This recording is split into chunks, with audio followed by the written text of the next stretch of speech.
So you're trying to update the firmware on your Tryx Panorama LCD cooler, but it keeps getting stuck at 0%?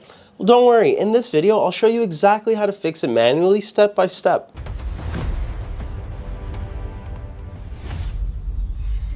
First things first, we need to confirm which model of cooler you have. Go ahead and open up the Kanali software. In the top left corner, you'll see the exact model number you have. Tryx makes two versions, the SE and the non-SE models. For example, mine shows up as Panorama SE, but yours might be different. If you don't already have the Kanali app installed, go to our previous video where I show you how to download it and set it up. Once you know your exact model, head on over to Google and type it in, Kanali Panorama SE firmware update. Click on the first link that appears. It should take you to the official Tryx website. There you'll see several download options. Select and download the firmware tool for your specific model. Since I'm using the SE version, I'll select the one labeled Panorama SE. After the download's complete, extract the folder. Then open up the extracted folder and double-click the file called Offline Upgrade. If you get a Windows pop-up that says Windows protected your PC, click the More Info, then Run Anyways. You'll now see a command prompt window appear. It will say press any key to continue, just press the Enter button on your keyboard and then the update process will just begin. You'll see several messages like restarting or recovery.